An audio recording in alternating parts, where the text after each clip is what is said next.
Part 24. Deep Talk with Uncle Aberforth. I was in the courtyard with Hermione and Ron when Seamus approached me. "Hey, Seamus, glad to see you're all right. What's up?" I asked. "It's Abe. He wants to talk to you. He's waiting in the Great Hall." "Great Hall? I thought he would have left already." "It seems like he waited for you." "I'll go see him then." "Thanks, Seamus." "No problem, Paige." I looked at Hermione and Ron as she said, "Go on. Don't worry. We'll be around." I nodded my head as I turned my head to the Great Hall to Uncle Abe. It didn't take long to spot him as I shouted loud enough to hear, "Uncle Abe!" He saw me as he walked over and wrapped his arms around me. I smiled brightly as I hugged him back and let go. "It's good to finally see you, Paige. I'm glad to know that you're doing okay. I'm sorry we haven't had much chance to talk during the year." "It's all right. You were helping in any way you could, including food and water, throughout the year, and I'm thankful for that." "Thanks for coming to help." After everything and helping, it felt right.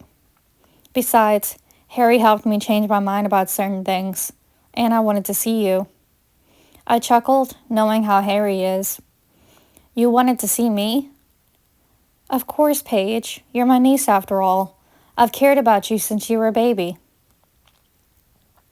I saw him look down at me with kind of concerned eyes as we sat down on one of the nearby spots that were set up. "I thought you would have left here by now, Uncle Abe." "I wanted to stick around for a bit and also have a chance to catch up with my niece. How are you really doing lately, Paige? Are you okay?" he asked. I looked at him as I felt tears growing in my eyes, unable to respond immediately. I didn't say anything, but he spoke. "I know the last time I saw you was at his funeral, and that was hard enough for you as it was." I watched him grab my hand and hold it, speaking softly. "I'm sorry, Paige. I really am. I know this year has been really tough on you." "Honestly, Uncle Abe, I don't bloody know how I got through this year.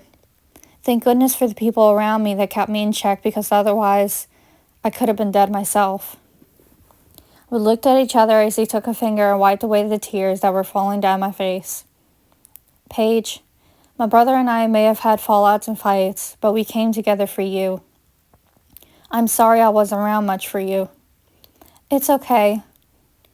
It isn't to me, because after all we have left now is each other. I've been angry for certain reasons, and I haven't been a part of your life. We need to keep in better contact. All the true family I have left now is you." "I cannot agree more, Paige. I'll do whatever I can to be involved in your life more, and never be afraid to come and see me, all right?" He looked at me with a light smile, and all I could imagine was Dad looking and smiling back at me. I smiled softly back at him as I responded, "I'll come and visit you more often at the end, I promise." "What is it? What are you thinking?" "I'm sorry, it's just how you smiled. You looked like Dad. All I could see was him doing the same thing. I guess that's the trouble of having a younger brother that looks like him. A curse that's worth it if it helps you the most." I smiled lightly as he didn't say anything and pulled me into a tight hug. I hugged him back as it felt amazing to be hugged, similar to how Dad would hug me. Uncle Abe sensed it. "Uncle Abe, you said you've been angry. Is it because of what happened between you and Dad all those years ago?" "Well, you know the history between me and him was rough for a reason. You know why. My choices and emotions aren't you to worry about. Something is certain to change my mind, and it's because of Harry." "Harry?" "I helped him get here in the castle in the first place, and Harry said something about our past." I looked at him. "No matter what I think, you're my niece and the only other living Dumbledore, and it's wrong to take any further resentment on you just 'cause of the rocky past. It's not fair to you." We spent several minutes talking about Dad, his funeral, and how much I missed him. "Did you know Dad left me the private house and the things in his will in hopes I may get a home someday?" "You deserve it after all, Paige. You grew up in that house, and I know it's in good hands. I'm definitely going to make it my own home. Maybe I'll even try and raise my own family there, too. You know, Paige, we may not have spoken as much, my dear, but one thing I do know is how much he loved you. I looked at him, watching with glossy eyes filled with tears. His sexuality may have been questioned, and his love life, but he put aside that part of his life to have you, Paige. He adored you. He loved you. You were his girl.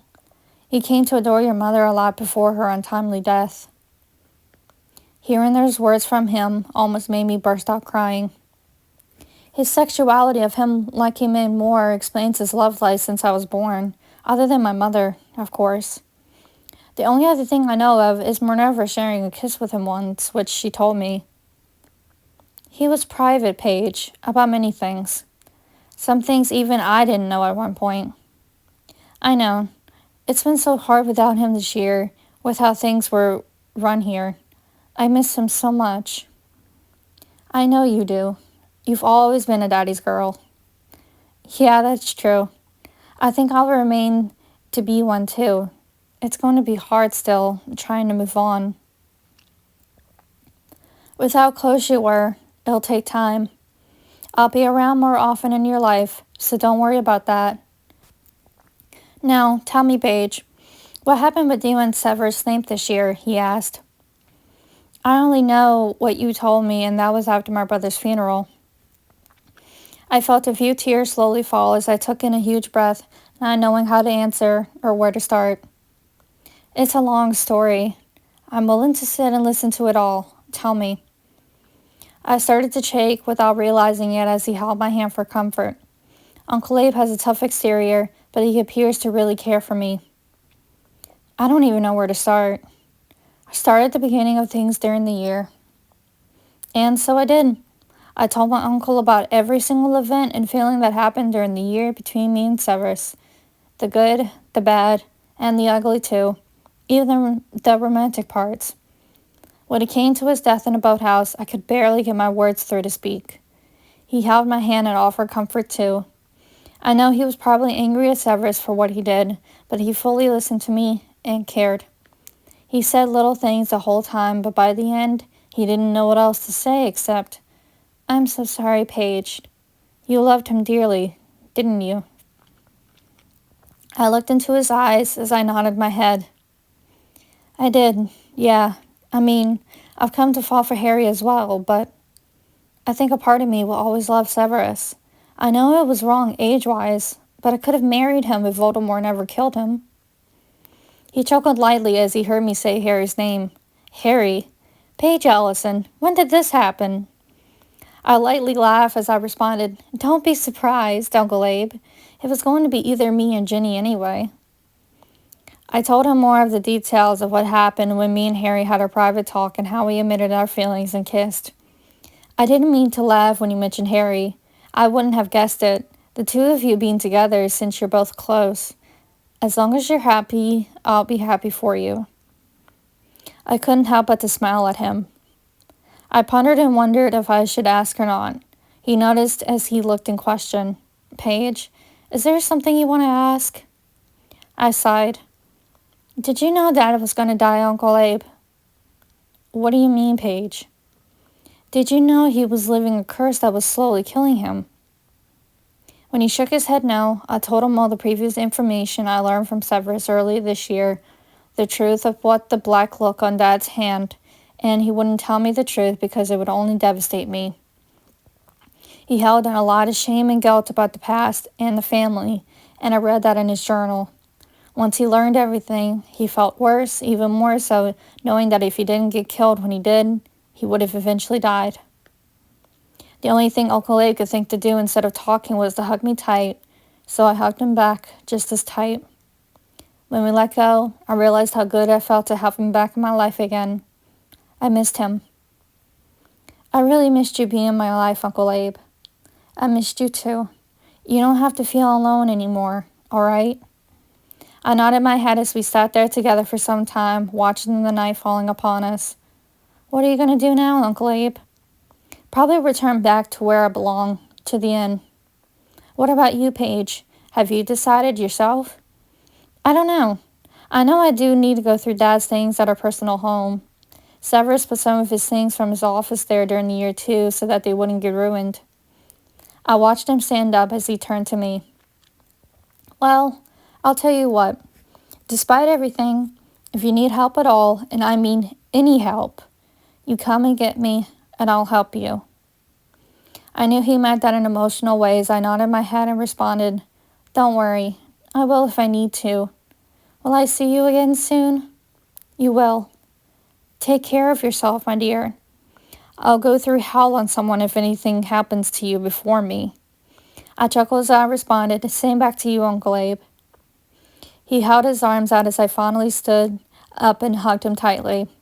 I felt the comfort and love within his embrace, and it felt good, just like Dad's was.